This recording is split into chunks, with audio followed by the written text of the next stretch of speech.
नमस्कार, DD news पर आप दो टूक देख रहे हैं। मैं हूं अशोक श्रीवास्तव और रात के 10 बज चुके हैं और डीडी न्यूज पर रात के 10 बजे के मायने होते हैं दमदार 10। जी हां, दमदार 10, क्योंकि डीडी न्यूज पर रात 10 बजे ही आपका पसंदीदा टेलीविजन शो, आपका पसंदीदा टीवी डिबेट दो टूक प्रसारित होता है। और हम आपसे लगातार ये वादा करते रहे हैं कि हर सच का हम आप तक पहुंचाते रहेंगे और हर झूठ का पर्दाफाश करते रहेंगे दो टूक में। ये हमारा आपसे वादा है। आज पूरे भारत की अगर बात करें तो पूरे दिन पूरे भारत में भारतीय क्रिकेट टीम की एशिया कप में जो शानदार जीत हुई उसकी चर्चा चलती रही। पूरे दिन यही चर्चा थी।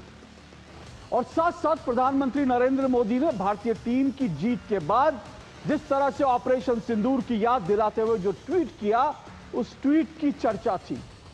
हालांकि सच बात तो यह है कि भारत का एक बहुत बड़ा हिस्सा, बल्कि यूं कहना चाहिए ज्यादातर भारतीय नहीं चाहते थे कि पहलगाम आतंकी हमले और ऑपरेशन सिंदूर के बाद भारतीय क्रिकेट टीम पाकिस्तान के साथ कोई भी मैच खेले। लोग इसके पक्ष में, लोग इसके फेवर में नहीं थे। लेकिन एशिया कप में जिस तरह से भारतीय क्रिकेट टीम के मैनेजमेंट ने न सिर्फ पाकिस्तान को 3-0 से 3 बार लगातार एक करके शर्मनाक हार दी, बल्कि जीतने के बाद जिस तरह से पाकिस्तान की अंतर्राष्ट्रीय मंच पर छीछा लेदर करवाई, जिस तरह से पाकिस्तान को उसकी औकात दिखाई, उसको लेकर पूरा देश खुशी से झूम रहा था। पूरे देश को यह लग रहा था कि पाकिस्तान जैसा ऐसा देश जो आतंकवाद को अपनी नीति के रूप में इस्तेमाल करता है, उसके साथ भारतीय टीम को इसी तरह का बर्ताव करना चाहिए, वो भी विदेशी सरजमी पर। इसलिए बहुत सारे लोगों का जो गुस्सा था कि मैच क्यों हो रहा है, वो अभी थोड़ा थोड़ा धुल गया। हालांकि अभी भी लोग ये मानते हैं कि ये मैच नहीं होना चाहिए था, लेकिन फिर से कह रहा हूं, जिस तरह से पाकिस्तान को जलील किया गया उससे हर भारतीय खुश है। लेकिन हर भारतीय खुश है, शायद ऐसा कहकर मैं गलत हूं। क्योंकि जिस तरह से आप देखते हैं ना, शादी ब्याह में खुशी का मौका होता है, पर घर में एक फूफा जरूर होता है जो मुंह फुलाकर बैठता है। ठीक उसी तरह से भारत का विपक्ष भी भारतीय टीम की जीत और पाकिस्तान को उसकी औकात दिखाने के बावजूद भारत में जो विपक्ष के नेता हैं वो मुंह फुलाकर फूफा की तरह बैठे हैं। उनको खराब लग रहा है।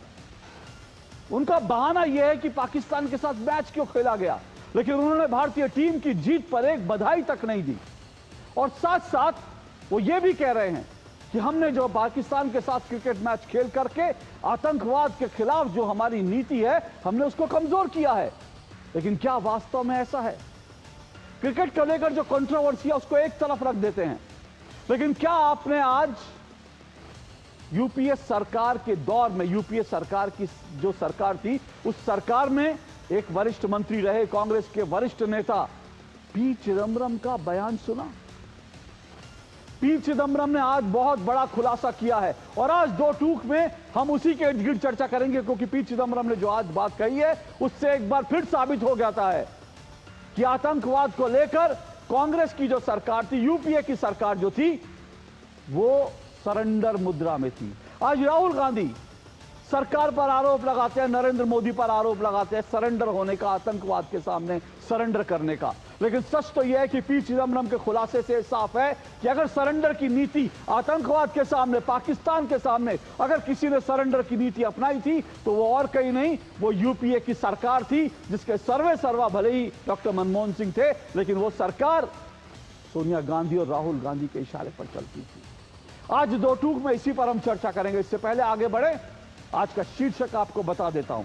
मेरा आज का शीर्षक भाजपा वर्सेस कांग्रेस, आतंकवाद पर वार, कौन दमदार। यह फैसला आज जरूर होना चाहिए, क्योंकि एक तरफ बीजेपी सरकार के समय, नरेंद्र मोदी के शासन के समय पहलगाम, उड़ी जैसे कई आतंकी हमले हुए, कुछ आतंकी हमले हुए, यह कहना चाहिए। लेकिन दूसरी तरफ जब सोनिया गांधी एक तरह से सरकार की बिना बोली सर्वे सर्वा थी, मनमोहन सिंह प्रधानमंत्री थे, राहुल गांधी उस सरकार को डिक्टेट करते थे, उस समय जो है मुंबई आतंकी हमले सहित कई बड़े आतंकी हमले, और मुंबई आतंकी हमला इसलिए बहुत इंपॉर्टेंट है क्योंकि भारत में अब तक का वो सबसे बड़ा आतंकी हमला है। और इसीलिए इस संदर्भ में हम आज ये जरूर चर्चा करेंगे।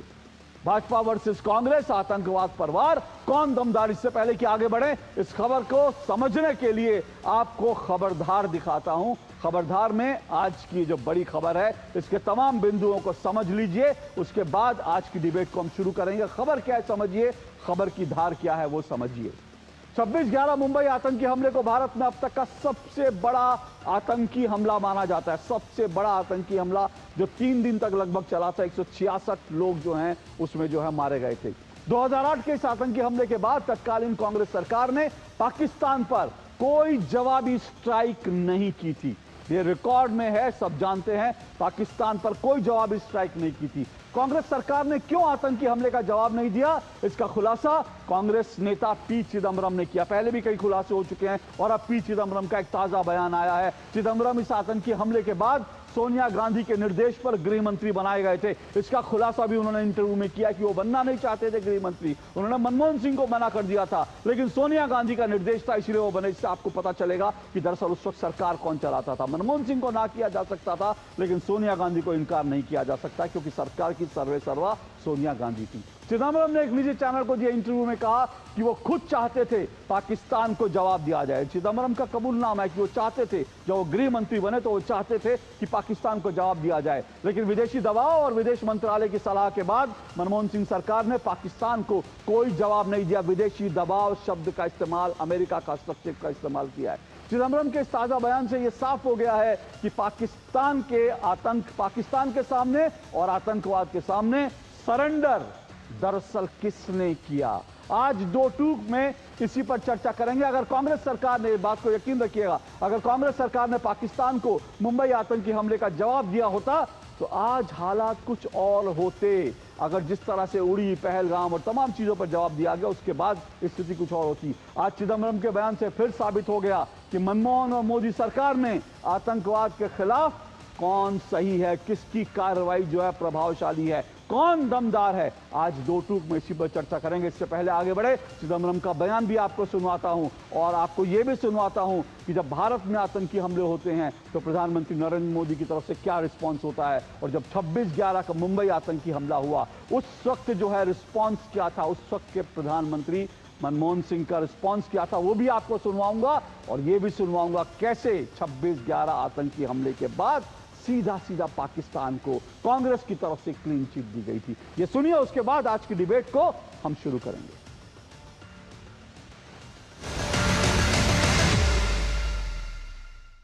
Remember, the whole world was descending upon Delhi to tell us that don't start a war.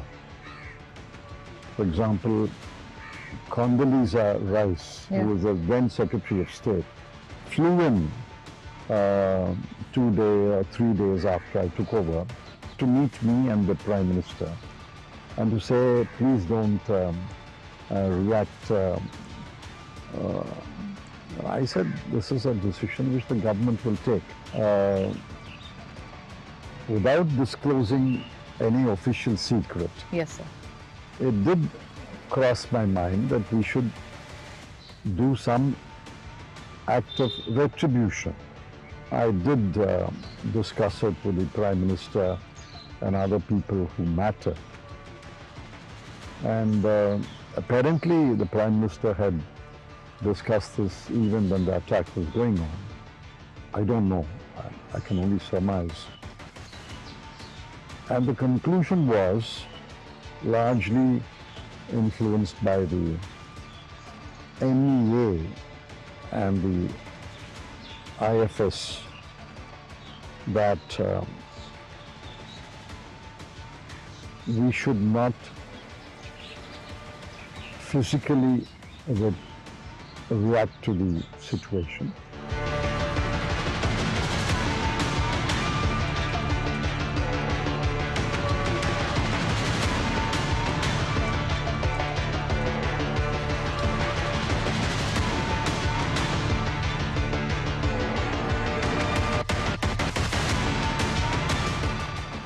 Was pressure on me at that time. I resisted that pressure, and I think the decisions that I and our government took was on balance the right decision. मैं बहुत स्पष्ट शब्दों में कहना चाहता हूं, जिन्होंने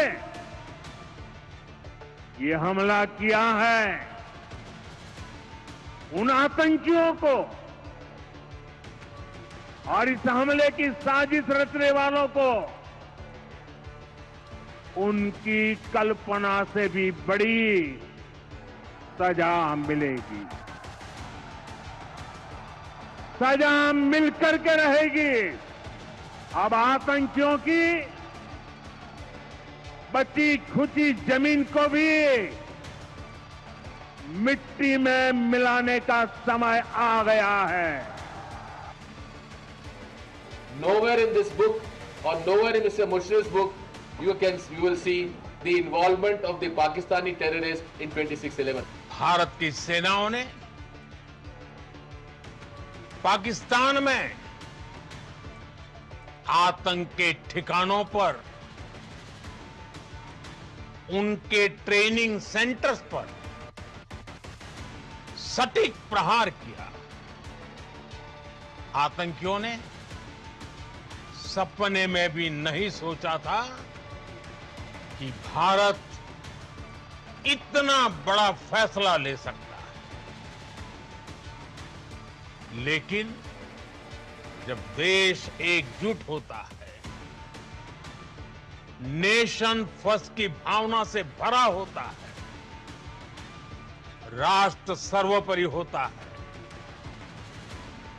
तो फौलादी फैसले लिए जाते हैं।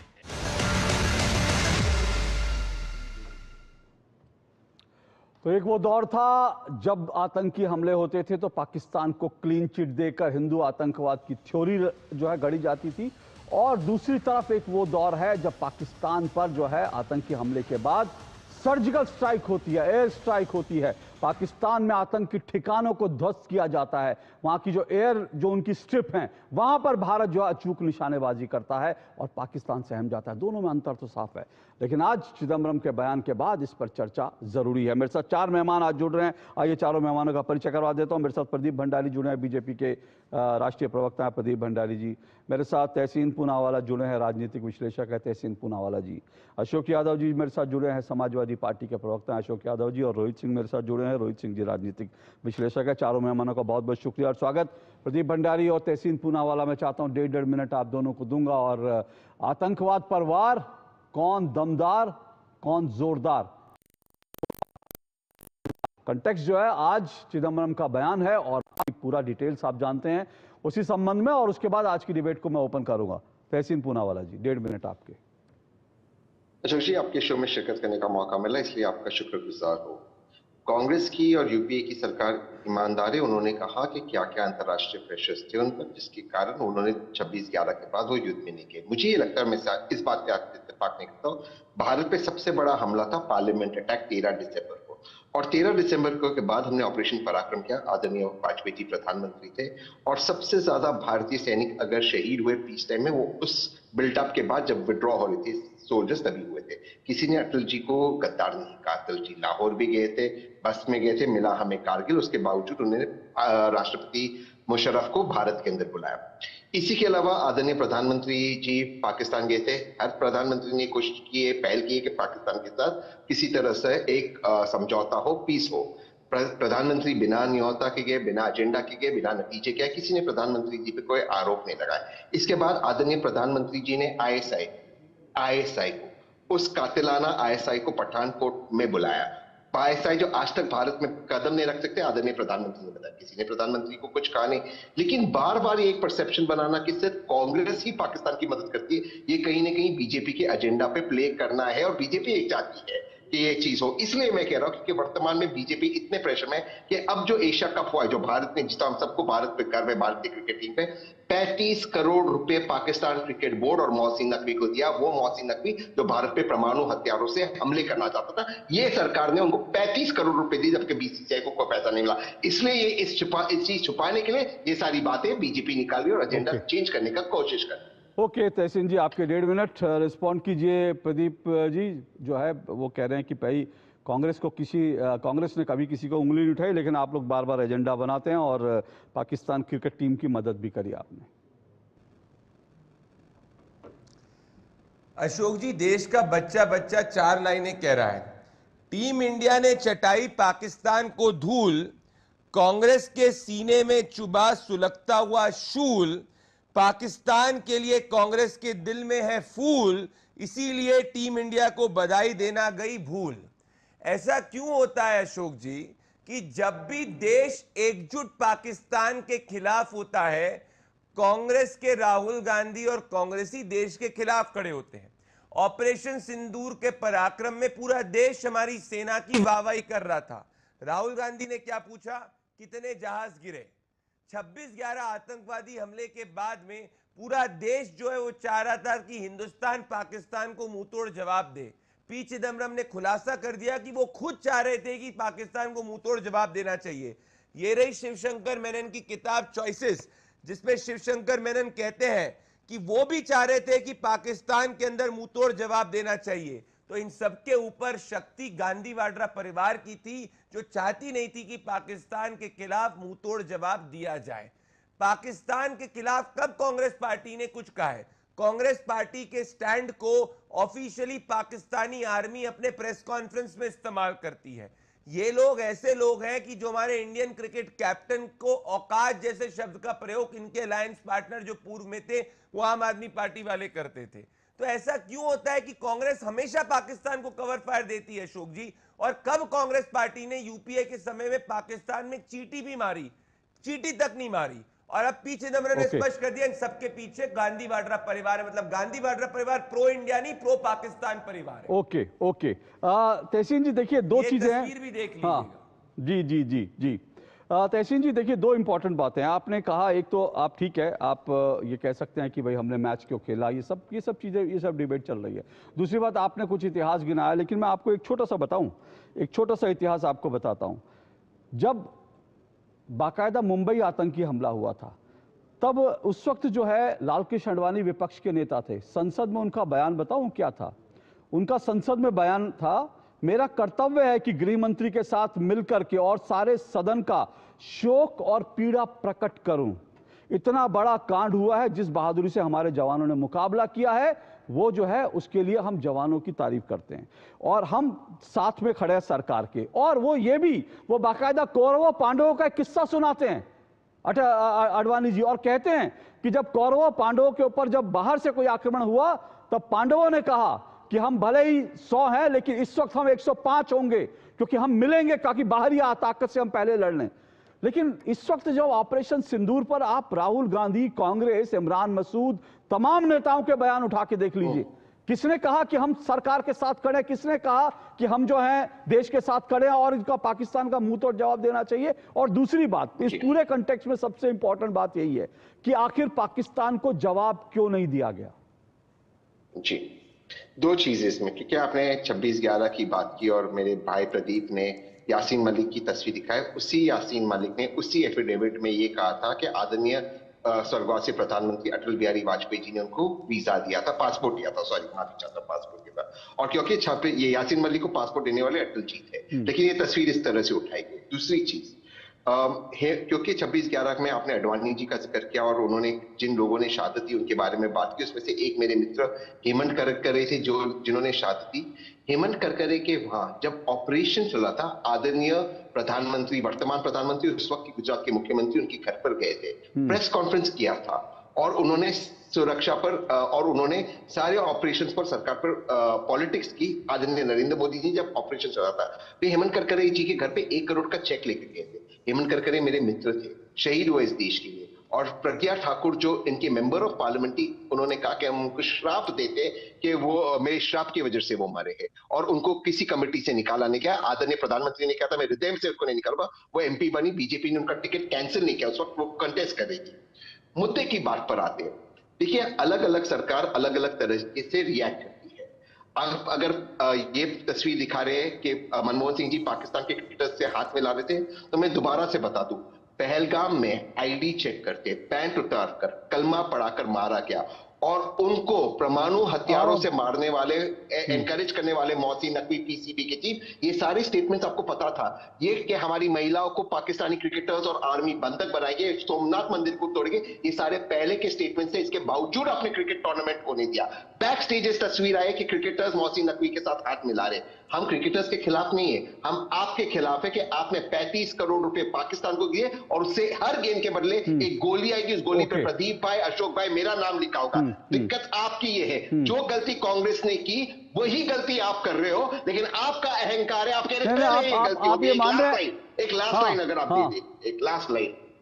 भारत में आज इतनी ताकत है कि वो चाहता तो एशिया कप होता बिना पाकिस्तान के पिछवाड़े पे लात मारते हैं, पाकिस्तान को निकालते। एशिया कप को भारत ने 86 में बॉयकॉट किया था, लेकिन इन्होंने एशिया कप भी किया और पाकिस्तान को पैसे। एक minute Pradeep ji, okay Pradeep ji respond कीजिए, फिर मैं आऊंगा तहसीन जी के सवाल लेकर। जी अशोक भाई, मुझे लगता है कि राष्ट्रवाद की परिभाषा मेरे से, आपसे और तहसीन पूनेवाला से ज्यादा एक शहीद के पिता की बातों को सुनकर हमें सीखना चाहिए। शहीद विनय नरवाल के पिताजी राजेश नरवाल कहते हैं, और मैं उनको कोट करूंगा, मैं भारतीय क्रिकेट टीम का धन्यवाद करना चाहता हूं पूरे देश की तरफ से, और इस बात पर धन्यवाद कराना चाहता हूं कि उन्होंने आतंकी मुल्क पाकिस्तान से हाथ नहीं मिलाया। ये बैटलफील्ड है, कोई स्पोर्ट्समैनशिप नहीं है, और उन्होंने बता दिया कि राष्ट्रवाद स्पोर्ट्स से ऊपर है। ये सच्ची देशभक्ति है। प्रधानमंत्री नरेंद्र मोदी जी ने जो कहा कि ऑपरेशन सिंदूर फील्ड में भी हुआ, मैं उससे 100% अग्री करता हूं। तो आपसे पूछना चाहता हूं अशोक श्रीवास्तव जी, क्या मेरे से तहसीन पूनेवाला और आपसे ज्यादा राष्ट्रभक्त व्यक्ति क्या एक शहीद के पिताजी नहीं है? तो क्या तहसीन पूनेवाला इनको भी एंटी नेशनल कह देंगे? इनको भी कह देंगे कि ये पाकिस्तान की तरफदारी कर रहे हैं? क्या चल रहा है अशोक जी? वो कोई स्पोर्ट्स क्रिकेटिंग मैच नहीं खेल रहे थे हम पाकिस्तान के साथ में, जैसे कांग्रेस ही खेला करते थे। हम वहां पे बैटलफील्ड में लड़ रहे थे, स्पोर्ट्स बैटलफील्ड में लड़ रहे थे, और हर जगह पाकिस्तान को मुंहतोड़ जवाब दिया जाएगा। तहसीन पूनेवाला को और कांग्रेस को दिक्कत है तो है, भले वो क्रिकेट का मैदान हो, हॉकी का मैदान हो या जंग का मैदान हो, पाकिस्तान हमारे लिए दुश्मन है, और दुश्मन के साथ हम हाथ नहीं मिलाते, उसको निस्तानबूद करते हैं, भले वो क्रिकेटिंग फील्ड पे हो या बैटल फील्ड पे हो। ये नया भारत है। तहसीन जी एक मिनट, तहसीन जी मैंने आप दोनों को मैंने आप दोनों को पूरा मौका दिया। एक मिनट, नहीं सुनिए ना, मैं आप ही की लाइन पे आ रहा हूं, आपने कहा कांग्रेस सरकार ने कुछ गलती, आप ये मानते हैं कि कांग्रेस सरकार ने आतंकवाद को जवाब ना देकर गलती करी? नहीं, मैं मानता हूं कि हर सरकार देश हित में फैसला लेती है, इंक्लूडिंग वर्तमान सरकार। देश हित में क्या फैसला था? देश हित में 2008 के बाद, एक मिनट प्रदीप भाई एक मिनट रुकिए, तहसीन भाई ये मुझे बताएंगे 2008 मुंबई आतंकी हमले के बाद कांग्रेस का सरकार का उस वक्त देश हित में कौन सा एक फैसला था, जरा देश को बताइए। 2008 में कांग्रेस की सरकार ने न्यूक्लियर डील लाकर पाकिस्तान को न्यूक्लियर डील वो नहीं मिला, एनपीटी का फैसला नहीं किया। एक सेकंड मैं समझा देता हूं, मैं 10 सेकंड दीजिए, मैं समझा देता हूं। और ये करते कि पाकिस्तान को आइसोलेट करने का काम शुरू किया। क्या अटैक करना चाहिए था? मैं मानता हूं बिल्कुल करना चाहिए था। 100% मानता हूं कि एयर चीफ ने जो कहा था उस वक्त के फली नरीमन जी, हमें बिल्कुल एयर मार्शल फली जी ने बिल्कुल हमें अटैक करना चाहिए था। लेकिन फली नरवाल जी ने बिल्कुल हमें अटैक करना चाहिए था। लेकिन बार बार ये कहना कि नहीं कांग्रेस ने गलत किया, वो मेरे हिसाब से सही नहीं। इसके अलावा मैं आपको कई ऐसे स्टेटमेंट्स, संजय द्विवेदी जी का स्टेटमेंट दिखा देता हूं, जो शहीद हुए, जिनके बेटे शुभम द्विवेदी शहीद हुए। मैं आपको किरण परमार जी का स्टेटमेंट दिखा देता हूं, जो माता जी है सावन परमार, सुनिए एक मिनट, उन्होंने सबने कहा कि नहीं होना चाहिए। मैं एक ही बात सुनिए ना, मैं एक ही बात जानता हूं, सुनिए, मैं एक ही बात जानता हूं। एक मिनट प्रदीप भंडारी, एक मिनट, मैं देखिए एक ही बात जानता हूं। जब दोनों सरकारों की बात कर रहा हूं ना, हर सरकार की अपनी पॉलिसी हो सकती है। तहसीन भाई आप कह रहे हैं ठीक है, हर सरकार की अपनी पॉलिसी, लेकिन सवाल यह पॉलिसी थी क्या 2008 के आतंकी हमले के बाद? मेरे पास ये पूरे डेटा हैं, और वो डेटा क्या कहते हैं, 2004 से 2014 के बीच इस देश में 7,217 आतंकी घटनाएं हुई थी। 7,217 आतंकी घटनाएं जब कांग्रेस का रिजीम था, यूपीए की सरकार थी, और इसमें 2004 से 14 के बीच आप जब इसका कंपैरिजन करते हैं 70% कमी आई आतंकी घटनाओं में, 70%। आप जानते हैं क्यों? इसलिए क्योंकि मोदी सरकार ने स्ट्राइक किया, उन्होंने आतंकवाद के खिलाफ एक पॉलिसी बनाई। लेकिन दुर्भाग्य से इस देश में जब कांग्रेस की सरकार थी, यूपीए की सरकार थी, तो उसकी कोई पॉलिसी नहीं थी आतंकवाद के खिलाफ। उसकी पॉलिसी थी तो हिंदुओं के खिलाफ थी, हिंदुओं को आतंकवादी बनाने के लिए थी कि हिंदुओं को आतंकवादी बना दो, आतंकवाद के खिलाफ कोई पॉलिसी नहीं थी। और मेरे पास पूरे डेटा, मैं फिर से कह रहा हूं, अगर मैं गिनवाना शुरू करूंगा 2008 से पहले भी लगातार देश भर में आतंकी धमाके हो रहे थे, यूपीए सरकार ने कोई कदम नहीं उठाया, सरेंडर किया। और 2008 के आतंकी हमले के बाद भी लगातार भारत में आतंकी वारदातें होती रही, क्योंकि यूपीए सरकार उस समय तक जो है पाकिस्तान के सामने, आतंकवाद के सामने सरेंडर कर चुकी थी। इसलिए उनके हौसले बड़े हुए थे, वो लगातार आतंकी हमले करते रहे और आतंकी घटनाओं में कमी नहीं है। एक मिनट प्रदीप भाई, एक मिनट रुकिएगा। एक सिर्फ मैं दस्तावेज पढ़ना चाहता हूं, और वो दस्तावेज क्या है? ये दस्तावेज क्या कहता है? मैं आपको इंडियन एक्सप्रेस की रिपोर्ट कोट कर रहा हूं। After the terror attacks in Mumbai in November 2008, there was tremendous pressure from various security agencies and political leaders, including some prominent members within the UPA government, for enacting a new terror law to effectively deal with the worsening security situation in the country. However, a powerful group of pro-militant Sonia loyalists within UPA still resist the move for any such anti-terror law. According to a report published in the English daily, the Indian Express dated October 2, 2008, एक significant law लाने की तैयारी थी, anti terror law, लेकिन सोनिया गांधी ने वो आतंकवाद के खिलाफ कड़ा कानून बनाने से मना कर दिया। मैं फिर से कह रहा हूं, उस वक्त यूपीए सरकार की कोई पॉलिसी नहीं थी आतंकवाद से लड़ना है, इसलिए भारत आतंकवाद के कारण जख्मी था। भारत में कोने कोने में आतंकी धमाके हो रहे थे और मोदी सरकार ने यही बदल के दिखाया। ये इस वक्त की सबसे बड़ी सच्चाई है। प्रदीप जी रिस्पॉन्ड कीजिए।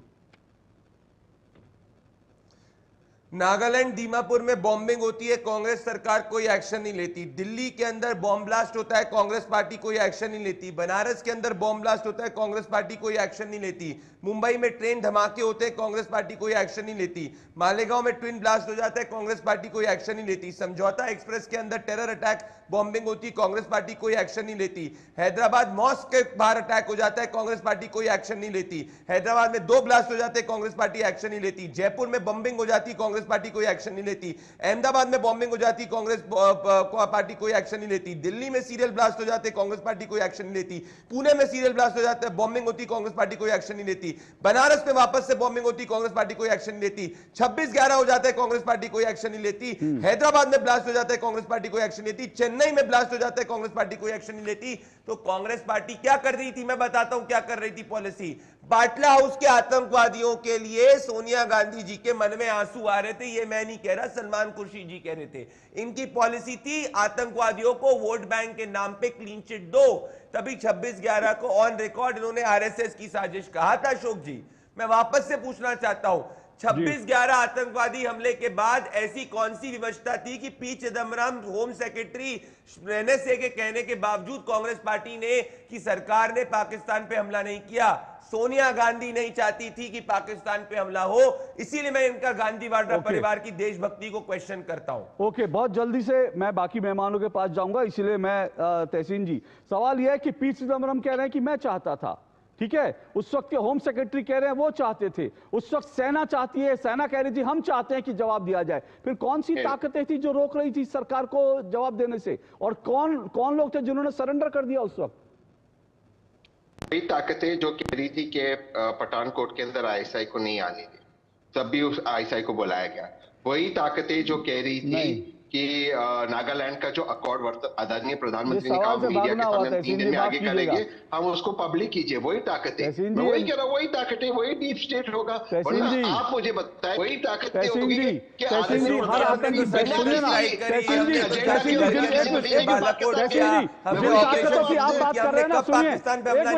प्रदीप, जिन ताकतों की आप बात कर रहे हैं ना, हो सकता है वो ताकतें जो हैं इस देश में यूपीए सरकार में भी थी और आज भी है, लेकिन फर्क क्या, अंतर क्या है? अंतर यह है कि उन ताकतों के बावजूद उड़ी आतंकी हमला होता है तो सर्जिकल स्ट्राइक की जाती है। पुलवामा आतंकी हमला होता है तो एयर स्ट्राइक की जाती है, उसके बाद पहलगाम आतंकी हमला होता है तो पाकिस्तान के 9 आतंकी ठिकानों को नष्ट किया जाता है। यह फर्क है। मेरा सवाल यही है कि आखिर कांग्रेस के पैर या हाथ किसने बांधे थे? क्या सोनिया गांधी ने बांधे थे या राहुल गांधी ने बांधे थे? यह सवाल देश को जानने का अधिकार है कि जब सब लोग कह रहे थे कि पाकिस्तान पर जवाब देना चाहिए, आखिर कौन सी ताकतें थी जिन्होंने पाकिस्तान का पक्ष लिया और पाकिस्तान को जवाब ना दे करके यह किताब छपवाई कि भैया 26/11 का आतंकी हमला तो आरएसएस की साजिश है? कौन लोग थे वो? ये बहुत देश को अच्छा जानना सवाल है चाहिए। आपका।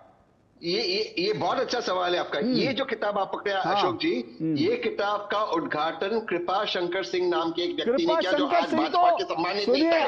आप छोटी मछली की आड़ में क्यों छप रहे हैं? ऐसा कोई सगा नहीं जिसको भाजपा ने ठगा नहीं। कृपा शंकर सिंह जो कोने में खड़े थे उनकी बात कर रहे हैं, दिग्विजय सिंह का नाम भूल गए? नहीं, मैं दिग्विजय सिंह का नाम भूल गए। और सुनिए, मैं फिर से कह रहा हूं, कृपा शंकर की आड़, मैं इस किताब को लिखने वाले से मैं बार बार कह चुका हूं, मैं उससे पर्सनली बात कर चुका हूं। उसने कहा मुझे उस वक्त की सरकार ने जो दस्तावेज दिए, मैंने उन दस्तावेजों के आधार पर लिखा कि पाकिस्तान का कोई हाथ नहीं, सारी साजिश आरएसएस की है। ये उस किताब लिखने वाले ने कहा कि उस वक्त की सरकार ने, सरकार कौन सी थी? सरकार कौन सी थी?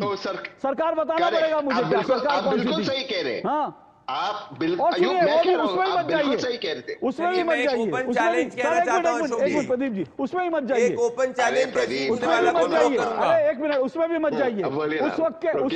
उस वक्त शिंदे जी का बयान, अभी हाल का बयान है शिंदे जी कह रहे हैं हिंदू आतंकवाद जो है, शिंदे जी कह रहे हैं हिंदू आतंकवाद मैं नहीं चाहता था, मुझे सरकार ने जो कहा मैंने किया। अब शिंदे चिदंबरम के लिए सरकार कौन थे? मनमोहन सिंह नहीं थे। चिदंबरम और शिंदे के लिए सरकार सोनिया गांधी और सरकार राहुल गांधी थे। इसलिए मैंने कहा इस पूरे के पूरे ये जो पाकिस्तान को हमने जो लॉन्ग रोप दी उसके पीछे और कोई नहीं, वो गांधी परिवार था। और उसने जल्दी से, फिर मैं अशोक जी के पास जा रहा हूं। 5 सेकंड, एक लाइन बोल लूं? हाँ बोलिए। अच्छा बोलिए। 5 सेकंड भाई। तहसीन पूनेवाला पूनेवाला जी काफी वाइज आदमी है, काफी लर्नेड व्यक्ति है, बहुत पढ़ के आते हैं, पर आज ये थोड़े कमजोर इस बात पे पड़ चुके हैं अशोक जी कि पिछले 11 साल में जब यूपीए की सरकार थी, सोनिया गांधी का एक स्टेटमेंट पाकिस्तानी आतंकवादी और पाकिस्तान के स्टेट एक्टर्स को नेम करने वाला एक स्टेटमेंट नहीं है। सोनिया गांधी हमेशा पाकिस्तान पे सॉफ्ट होती थी, इसीलिए जाके बटला हाउस हो गया। अभी उन्हीं के लेगेसी को राहुल गांधी कैरी कर रहे हैं और कह रहे हैं कि ऑपरेशन सिंदूर में कितने जहाज गिरे, और राहुल के मन में अंदर इतनी पीड़ा है कि हिंदुस्तान की क्रिकेट टीम ने स्पोर्ट्स बैटलफील्ड में पाकिस्तान को हरा दिया। क्या कोई देशभक्त व्यक्ति हिंदुस्तान की जब टीम पाकिस्तान को थ्रैश कर देती है क्या उसको बधाई नहीं देगा? वो चाह रहे थे अंदर से कि तहसीन पूनेवाला भी यही कह रहे थे अलग अलग डिबेट में बैठ के क्या होता पाकिस्तान जीत जाती है, अंदर से यही चाह रहे थे। ये हमेशा हर जगह अंदर से पाकिस्तान की जीत चाहते हैं। कांग्रेस पार्टी प्रो पाक पार्टी है, पाकिस्तान की बी टीम है, इनका सबसे अच्छा मित्र आसिफ मुनीर है, ना कि देश की जनता। ओके तहसीन बोलिए। ठीक है, कांग्रेस पार्टी प्रो पाकिस्तान है, इसलिए अमित शाह जी के पार्टी जाके उनको 35 करोड़ रुपया दे रही है। देखिए कोई लॉजिक में बात नहीं, खाली हमें टीवी पे कुछ भी कहना है तो प्रदीप भाई मैं आपका आदर करता हूं, लेकिन आप बता दीजिए प्रदीप भाई मैं आपके बीच में बोला 10 सेकंड प्रदीप भाई 10 सेकंड, मैं भी आपकी बहुत रिस्पेक्ट करता हूं, लेकिन अगर सोनिया जी सॉफ्ट थे, आतंकवादियों को बिजनेस क्लास लेके जाके अफगानिस्तान छोड़ना और बिरयानी और कबाब खिलाना और उसके बाद मुशर्रफ को आगरा बुला के कबाब खिलाना, ये कौन कर रहा था? देखिए ये कौन सा सॉफ्टनेस था मेरे भाई? मैं यहाँ पर इंटरवीन करता हूँ, सुनिए मैं यहाँ इंटरवीन करता हूँ, एक मिनट प्रदीप जी रुकिए, मैं यहाँ इंटरवीन करता हूँ। मेरा सिर्फ ये है, देखिए अगर आतंकवाद पर पॉलिसी का कंपैरिजन करना है तो मोदी वर्सेस यूपीए सरकार कीजिए। आप बार बार जो है अटल जी के समय वो सरकार, अटल जी के समय वो सरकार किस तरह की चुनौतियों से थी, गिरी थी, क्या चीजें थी, मैं उनमें नहीं जाना चाहता। वो सरकार जो है मजबूत सरकार नहीं थी जैसी आज सरकार है, ये मुझे कहने में कोई हर्ज नहीं है। लेकिन मेरा सवाल, एक मिनट, मेरा सवाल यूपीए से, और आप बार बार 35 करोड़ की बात कर रहे हैं ना, ये देखिए ये खबर आपने देखी थी, मुंबई आतंकी हमले के बाद बाकायदा पाकिस्तान को यूएसडी 20 मिलियन असिस्टेंट दी गई थी, $20 मिलियन। किस लिए दी, क्यों दी गई थी? मैं कह रहा हूं क्यों दी गई थी, क्यों दी गई थी? क्योंकि वहां ह्यूमैनिटेरियन आप ग्राउंड पर दे रहे थे ना, क्यों दी थी पाकिस्तान को? 26/11 आतंकी हमले के बाद $20 मिलियन पाकिस्तान को, क्यों? मिलियन, हाँ मिलियन, क्यों? जी मैं इसका जवाब देता हूं, एक मिनट। अगर आप देख क्योंकि पाकिस्तान भी न्यूक्लियर डील चाहता था, जो भारत के लिए पूरी दुनिया में एक्सेप्शन था, इसलिए उन्हें एक सेकंड प्रदीप भाई थोड़ा सा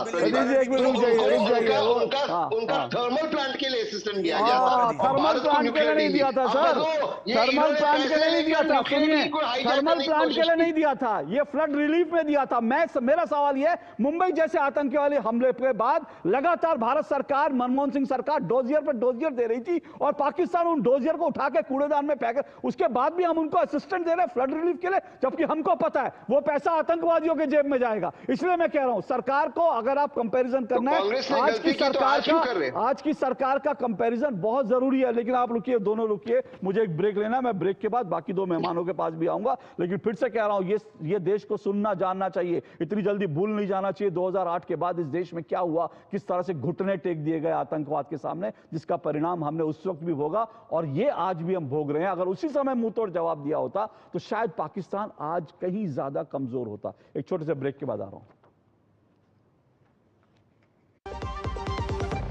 सस्ते वाले दाल मसाले स्वाद हुआ बेकार, MDH की हल्दी मिर्ची धनिया करे कमाल, ये रंग दे, ये खुशबू दे, ये तीखा, ये कम पड़े, क्या निराला MDH मसाला। मैच की पहली गेंद और घुमा दिया भैंस की आंख, बॉल की जगह बैट बाउंड्री की तरफ जाता हुआ और ये ठुकी गाड़ी, गिरा बंटी, टूटा टीवी। बजाओ ताली बिल्ली। क्योंकि सबने अच्छा किया इंश्योरेंस लिया। अच्छा किया इंश्योरेंस लिया। पता है कल जो है मेरे घर पर NSO के अधिकारी आए थे, मैंने तो उन्हें सारी सही जानकारी दे दी। हाँ मेरे घर पे भी आए थे। अच्छा? तो मैंने भी उनको सारी जानकारी दी। ये NSO क्या है और क्या जानकारी दी आप लोगों ने उन्हें? अरे NSO यानी नेशनल स्टैटिस्टिक्स ऑफिस, जो इस समय पूरे देश में हाउस होल्ड हेल्थ एक्सपेंडिचर सर्वे कर रहा है, जिसके अंतर्गत पूछा जा रहा है कि पिछले एक साल में किस तरीके की बीमारियां हुई है, कितना खर्चा आया है और बीमा का फायदा हुआ या नहीं। और अगर किसी घर में महिला माँ बनी है, कोई टीकाकरण, की गई जाँचें और डिलीवरी किसके द्वारा हुई, कहाँ हुई, और सबसे जरूरी बात, माँ और बच्चा सुरक्षित है या नहीं। और ऐसी स्वास्थ्य संबंधी जानकारियां इकट्ठी की जाती हैं और हमसे साझा की गई जानकारी के द्वारा सरकार ये तय करती है कि आने वाले समय में स्वास्थ्य संबंधी नीतियां कैसी हों, सुविधाएं बेहतर कैसे बने। और सबसे महत्वपूर्ण बात, ये सारी जानकारी 100% गोपनीय रखी जाती है। हमने तो अपनी जिम्मेदारियां निभा दी, अब बारी है आपकी। गोल्डी छोले मसाले, जहाँ जाएं रिश्ते बनाएं। गोल्डी लाए हैं फ्रेश लॉक टेक्नोलॉजी, जो रखे मसालों को हर समय फ्रेश। इच्छाओं की कोई उम्र नहीं होती, आज हो या कल आंखों में हरदम चमकती, कल भी रहे आज के ठाट, ना हो टेंशन रिटायरमेंट के बाद, हाँ करनी है तैयारी NPS जरूरी है।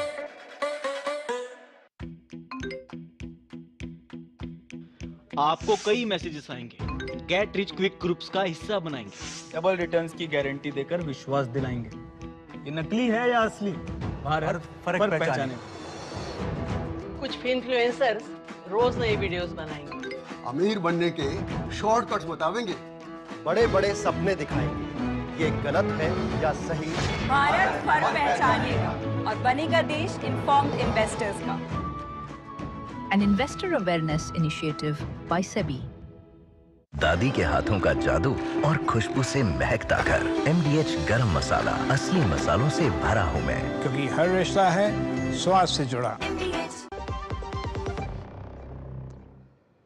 चलिए दो टूक आप देख रहे हैं आतंकवाद पर वार, कौन दमदार, UPA versus NDA, BJP versus Congress, इसी पर हम चर्चा कर रहे हैं। क्योंकि जो है 2008 के मुंबई आतंकी हमले के बाद जिस तरह का माहौल था पाकिस्तान पर स्ट्राइक करने का, उसको लेकर आज बड़ा खुलासा पी चिदम्बरम ने किया। उस वक्त इस आतंकी हमले के बाद 3 दिन बाद वो गृह मंत्री बनाए गए थे। उन्होंने कहा वो चाहते थे कि पाकिस्तान को मुंहतोड़ जवाब दिया जाए, लेकिन उस वक्त जो है सरकार तैयार नहीं हुई। सरकार किसकी थी? प्रधानमंत्री मनमोहन सिंह थे, लेकिन सरकार चला रहे थे सोनिया गांधी और राहुल गांधी। इन्हीं सब पर हम चर्चा कर रहे हैं कि आखिर ये सरेंडर नहीं तो क्या है। 4 मेहमान मेरे साथ जुड़े हुए हैं। मेरे साथ तहसीन पूनावाला जुड़े हुए हैं जो राजनीतिक विश्लेषक हैं, अशोक यादव जुड़े हुए हैं, समाजवादी पार्टी के प्रवक्ता हैं, प्रदीप भंडारी मेरे साथ जुड़े हुए हैं, बीजेपी के प्रवक्ता हैं, और रोहित सिंह मेरे साथ जुड़े हुए हैं जो राजनीतिक विश्लेषक। अशोक यादव, उस वक्त इतनी ये वो सरकार जिसने सरेंडर कर दिया था आतंकवाद के सामने, वो सरकार के संकट मोचक समाजवादी पार्टी बनी थी।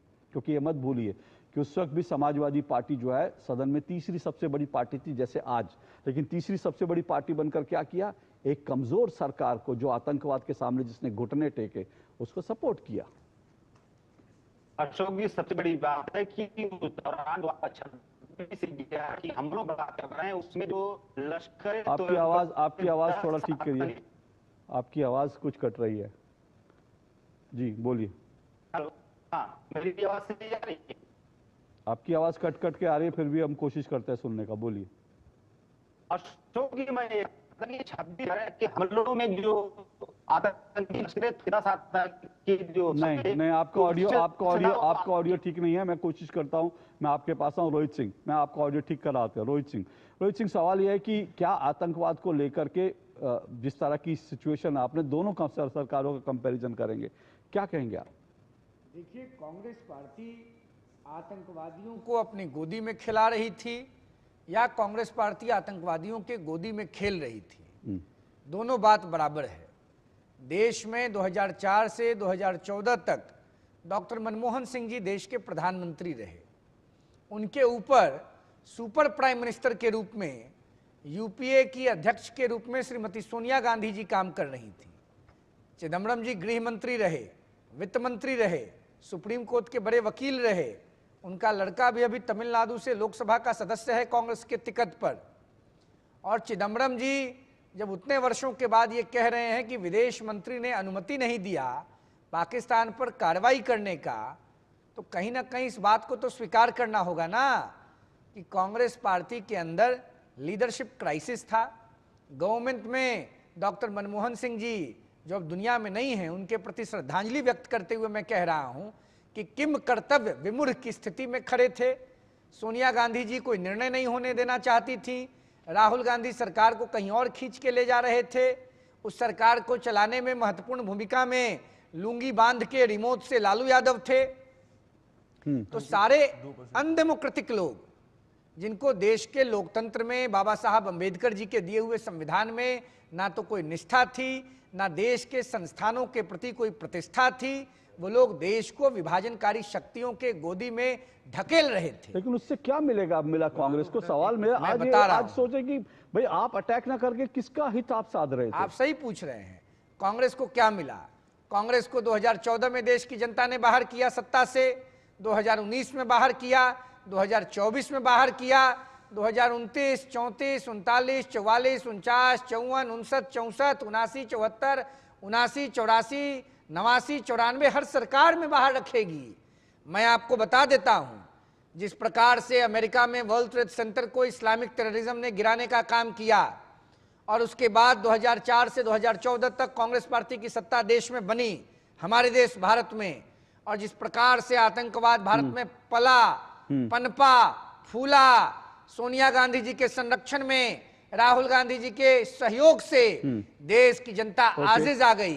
धर्म के चूल्हे पर देश की जनता को जलाने का षड्यंत्र कांग्रेस की विभाजनकारी राजनीतिक शक्तियों ने करने का काम किया। इन्हीं कारणों से देश की जनता उब गई, तंग आ गई, और देश की जनता ने तत्कालीन गुजरात के मुख्यमंत्री और वर्तमान यशस्वी प्रधानमंत्री आदरणीय नरेंद्र मोदी जी के हाथों को मजबूती प्रदान की और लगातार मोदी जी 3 बार देश के प्रधानमंत्री बने और आतंकवाद के ऊपर मोदी जी ने कुठाराघात किया, हमला किया और ऑपरेशन सिंदूर के माध्यम से पाकिस्तान के कमर को, घुटने को और गर्दन को मरोड़ने का काम भारतीय सेना के माध्यम से देश के प्रधानमंत्री ने करने का काम। अशोक यादव जी, देखिए, एक जो अभी ये मैं सवाल उठाया ना कि मिला क्या कांग्रेस को, उसके पीछे बड़ा कारण एक ये था, जो मनमोहन सिंह का जिक्र जो है ओबामा, अमेरिका के पूर्व जो राष्ट्रपति थे ओबामा ने अपनी किताब प्रॉमिस लैंड में किया। उन्होंने कहा कि भाई जो है मनमोहन सिंह ने कहा कि हमने इसलिए हमला नहीं किया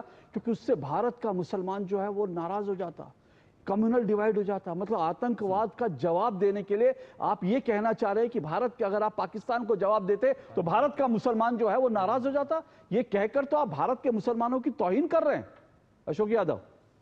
देखिए अशोक जी, सबसे बड़ी बात है, चूंकि आज 26/11 के हमलों की बात आप कर रहे हैं, जिसमें कि 10 लश्कर-ए-तोयबा के आतंकी थे जो हमले में शामिल थी, जिसमें 9 को तुरंत मार दिया गया और 1 को फांसी देकर के साबित करने की कोशिश की गई। तुरंत मार दिया गया, मतलब इनकाउंटर में मार दिया गया उनको। जो भी कितने दिन लगे थे?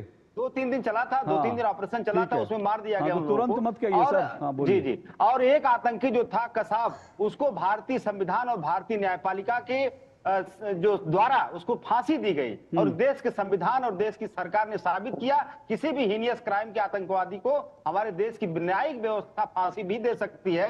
लेकिन ये सरकार में जो भी आतंकी घटनाएं होती हैं अशोक जी, इतिहास में कोई ऐसी सरकार नहीं होगी जो उन आतंकी घटनाओं को एक अवसर के तौर पर इस्तेमाल करती है। आपको याद होगा 14 फरवरी 2019 को दिन जब पुलवामा में अटैक होता है, 40 हमारे सीआरपीएफ के जवान मारे जाते हैं, 24 घंटा नहीं बीता था उनके चिताओं की आग नहीं ठंडी पड़ी थी। माननीय मोदी जी चूरू में चले गए थे वोट मांगने, भाइयों बहनों आपका पहला वोट पुलवामा के शहीदों के नाम मिल सकता है क्या? पूरा देश आंसुओं के सैलाब में डूबा था और मोदी जी को अपने वोट की चिंता पड़ी थी, उन शहीदों के दुख की कोई चिंता नहीं थी। इस तरह की सरकार अशोक जी, इस असंवेदनशील सरकार हिंदुस्तान में पहली बार हुई है। इसके अलावा जो अभी पहलगाम अटैक हुआ, इसमें क्या हुआ, बहुत दिन तक आतंकवादी गायब थे और तमाम जो घटनाएं हुई, इसके अलावा मोदी सरकार के रिजीम में जो घटनाएं हुई, मैं बता दे रहा हूं आपको, बेंगलुरु रामेश्वर कैफे 2024, सुनिए एक मिनट अशोक जी गिनवाना, सुनिए आतंकवादी हमले गिनाने के लिए बहुत मेरे पास है, लिस्ट बनाना शुरू कर दूंगा तो मुश्किल हो जाएगी, ठीक है ना? एक एक मैं रख के बैठा हूं कब कब आतंकी हमले हुए, कितने कितने लोग मरे, कब दिल्ली में जहां पे मैं बैठा हूं यहां से जो है 2 किलोमीटर दूर धमाके होते थे, वो गिनती मत कराई। लेकिन आपने एक बात सही कही, पर इतिहास में इस देश में एक अकेली सरकार ऐसी आई थी, इतिहास में, यह भी इतिहास में लिखा जाना चाहिए, जैसे आपने बताया ना इतिहास में पहली सरकार, तो इसी इतिहास में एक पहली सरकार देश में आई जिसने आतंकवादियों के मुकदमे वापस लिए 2013, और उसके बाद हाई कोर्ट की तरफ से उस सरकार के कान उमेटे गए कि भाई इन आतंकवादियों को पद्मश्री दे दो, पद्मश्री दे दो। वो ऐतिहासिक सरकार किसकी थी? वो अशोक यादव जी की पार्टी की सरकार थी, जो आतंकवादियों की सजा, मतलब कोर्ट से जो आतंकवादी साबित हुए उनकी सजा माफ कर रही थी कि नहीं हमें तो इनको छोड़ दे। क्यों? क्योंकि वोट बैंक चाहिए था ना, वोट बैंक चाहिए। तो सर ऐतिहासिक, तो आपने भी बड़ा ऐतिहासिक काम किया है, उसको क्यों भूल जाते हैं? क्यों मैं झूठ बोल रहा हूं क्या? नाना कर रहे हैं आप? अशोक जी, मैं आपको नहीं, अब मैं आपको झूठ है सच नहीं साबित कर रहा हूं, मैं ये सच बोल रहा हूं ना, ये बात तो मानेंगे आप? सुनिए अशोक जी, जो फर्जी मुकदमे थे, जो फंसाए गए थे लोग, जो निर्दोष लोग फंसाए गए थे, अशोक यादव जी की बात हुई थी। अशोक यादव जी एकदम झूठ बोल रहे हैं आप, सुनिए एकदम झूठ बोल रहे हैं। मैं अभी खबर निकाल के दिखा दूं आपको। मैं अभी, हाँ प्रदीप भंडारी बोलिए, आप बिल्कुल गलत जानकारी दे रहे हैं, मेरे दर्शकों को बरगला रहे हैं, मेरे दर्शकों को आप बरगला रहे हैं। कोई निर्दोष नहीं था, बाकायदा लोअर कोर्ट से हाई कोर्ट से प्रूव हो चुका था वो आतंकवादी है, और आप कह रहे हैं निर्दोष, आप साबित करेंगे। पद्मश्री दे देते उनको, पद्मश्री काहे नहीं दे दिया उनको फिर आपने? निर्दोष थे तो। 10 सेकंड हाँ, बोलिए। देखिए इस हिंदुस्तान में, मैं दूसरा ऐतिहासिक रिकॉर्ड आपको बता दूं, कोई नहीं बताया, इस हिंदुस्तान में दूसरी ऐसी पार्टी है जिसको भारतीय जनता पार्टी है कहते हैं, जिसमें 2 आतंकी पकड़े गए, 2 आतंकी। एक आतंकी के नाम प्रदीप कुरुलकर जो आरएसएस से चौथी पीढ़ी से जुड़ा था, दूसरा ध्रुव सक्सेना। तो 2 ऐतिहासिक तथ्य मैंने आपको बताया। हिंदुओं को आतंकवादी बनाने में, 2 ऐतिहासिक तथ्य मैंने आतंकवादी बनाने में आ गए ना, मंशा साफ है ना, आपने मंशा साफ है ना। एक हिंदुओं को आतंकवादी बताने में आप कितने एक्सपर्ट हैं? तुरंत जो आतंकवाद का ठप्पा लगा दिया एक आदमी पर, वो आतंकवादी था जिसकी आप बात कर रहे हैं।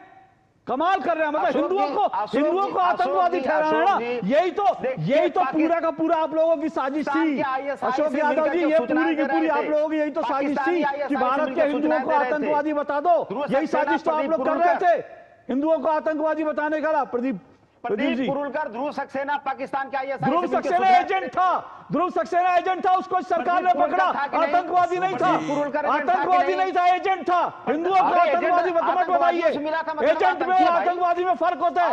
एजेंट तो समाजवादी पार्टी के भी बड़े सारे निकल सकते हैं। अगर मैं समाजवादी पार्टी के एजेंट गिनाना शुरू करूंगा तो मुश्किल हो जाएगी। आपके एजेंट को आतंकवादी नहीं कह रहा हूं, आपकी पार्टी के लोग, मैंने अतीक अहमद ये क्या था, आतंकवादी नहीं कहा, माफिया था वो। इस तरह से मत करिए कि किसी को एजेंट था तो उसको कहें आतंकवादी था। आतंकवादी होता है, हिंदुओं को आतंकवादी बनाने की जरूरत मत कीजिए, मेरा आपसे सीधा सा निवेदन है। एक छोटा सा ब्रेक ले रहा हूं, ब्रेक के बाद आता हूं। अशोक जी मैं, आप बोलिए, प्रदीप जी बोलिए जल्दी से, फिर मैं ब्रेक पे जाऊंगा। 50 सेकंड प्रदीप जी जल्दी बोलिए। प्रदीप सिंह प्रदीप भंडारी। अशोक जी, ये इनका झूठ यहीं पकड़ा है। ये रहा नवंबर 23, 2012 को, जब ना भारतीय जनता पार्टी की सरकार सेंटर में थी, ना भारतीय जनता पार्टी की सरकार उत्तर प्रदेश में थी। इलाहाबाद हाईकोर्ट ने फटकार लगाई अखिलेश यादव की समाजवादी पार्टी की सरकार को, ये कहते हुए कि कन्विक्टेड आतंकवादी के लिए काहे आप जा रहे हो कोर्ट में अर्जी लेने के लिए? ये आतंकवादी है जिन्होंने आतंकवादी घटना करी है। इलाहाबाद हाईकोर्ट ऑन रिकॉर्ड कह रहा था। तो ये तो आतंकवादियों को बचाने के लिए कोर्ट चले गए थे भाई। क्या बात कर रहे हो जी? अगर आपको थोड़ी भी शर्म और लज्जा है तो हाथ जोड़कर दंडवत माफी मांगनी चाहिए। देश के इतिहास में आज तक कभी ऐसा नहीं हुआ कि किसी सरकार ने, किसी पॉलिटिकल पार्टी ने, वैसे आतंकवादियों को बचाने की इस देश में पुरानी एक रीत है। आतंकवादियों को बचाया जाता है रात को 12 बजे कोर्ट के दरवाजे, लेकिन वो ना एनजीओ की आड़ में चलते हैं। अपने अपने जो है ना, अपने पिट्ठू जो है वकीलों को आगे करते हैं, एनजीओ को आगे करते हैं। लेकिन अगर किसी सरकार ने आतंकवादियों की सजा जो है वो बाकायदा माफ करने के लिए अर्जी दी थी कन्विक्टेड को, तो वो समाजवादी पार्टी और कोई नहीं है। एक ब्रेक ले रहा हूं, ब्रेक के बाद आता हूं।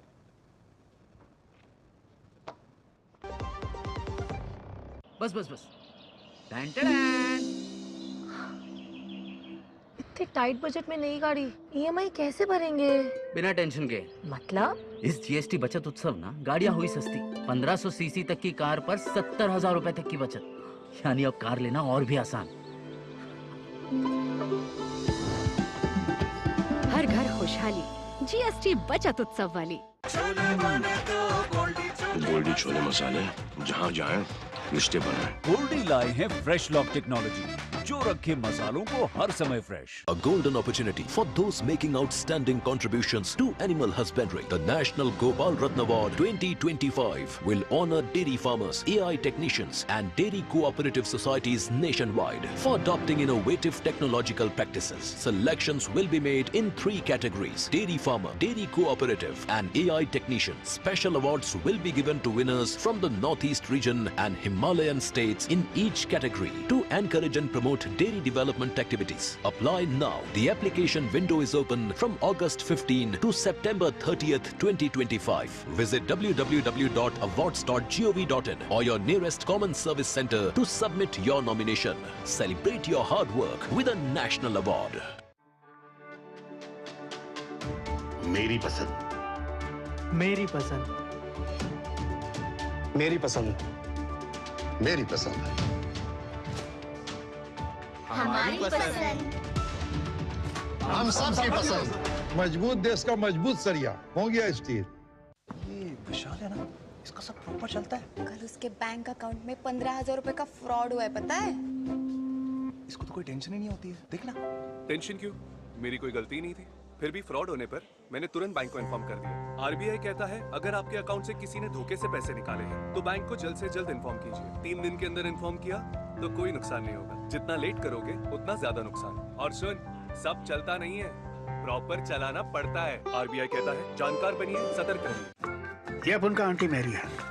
एक भी दिन अपन को बिस्कुट खिलाना नहीं बोला, पर शांता बाई ठीक से फर्श पहुंचना भूल गया और उनका हड्डी टूट गया। अपन कुछ नहीं कर पाया। थैंक गॉड आंटी हॉस्पिटल से वापस आ गया। और पता है क्या बोला? अपन को सब कहता था हर साल हेल्थ इंश्योरेंस पे काय को पैसा उड़ाता है। अब देख 2.5 लाख का क्लेम पास हुआ है। मैन आंटी अच्छा किया, हेल्थ इंश्योरेंस लिया। अच्छा किया, इंश्योरेंस लिया। चलिए दोस्तों, आप देख रहे हैं आतंकवाद पर वार, कौन ज्यादा असरदार, इसी पे चर्चा कर रहे हैं। तहसीन जी देखिए, जो तमाम आंकड़े हैं, जो तमाम चीजें हैं, वो साफ दिखाती हैं कि सीधे सीधे इसको, और मुझे लगता है कि इनको मानने में कोई हर्ज नहीं है। अगर कांग्रेस जो है बड़ा दिल दिखा के स्वीकार करे कि हाँ भाई मोदी सरकार की नीतियां जो है ज्यादा असरदार रही हैं और हम उनके साथ खड़े हैं, हाँ जहां पे गड़बड़ होगी हम आपको जरूर टोकेंगे, लेकिन आतंकवाद के खिलाफ हम आपके साथ खड़े, हमसे जो गलतियां हुई ठीक है, अब आप नहीं करिए, बहुत अच्छी बात है। मुझे लगता है ये ज्यादा बड़प्पन होगा बजाय इसके कि इस पर डिबेट चलती रहे, 2008 के गड़े मुर्दे निकलते रहे बार बार। बिल्कुल, बीजेपी ने कुछ काम किए, बीजेपी ने कुछ काम नहीं किए, लेकिन जब बीजेपी को बताते कि वो आतंकवादियों के साथ या आतंकवादियों का समर्थन बीजेपी कैसे लेती, तो बीजेपी उसको मानने को इनकार करती है। कुकी नेशनल आर्मी मणिपुर में जो चल रहा है, उसमें कुकी और मैती दोनों ग्रुप के ऑर्गेनाइजेशंस के बीच में लड़ाई हो रही। कुकी नेशनल आर्मी ने 2019 के लोकसभा चुनाव में फतवा निकाला था कि बीजेपी के लिए वोट के। क्या किया बीजेपी? उनके साथ गुफ्तगू क्यों कर रही थी, क्यों उनके साथ मन की बात और चर्चा कर रही थी? मोहम्मद फारूक खान बीजेपी के टिकट पे लड़े, एनआईए से कॉन्विक्ट हुए, बीजेपी के टिकट पे लड़े।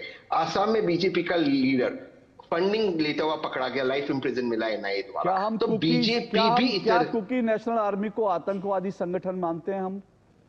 आप मानते हैं? बिल्कुल। आप आतंकी संगठन मानते हैं? नक्सलियों को मानते हैं? नक्सलियों को आतंकवादी मानते हैं? मैं मानता हूं। आप मानते हैं, लेकिन कांग्रेस तो नहीं मानती नक्सलियों को आतंकवादी। कहां मानती है?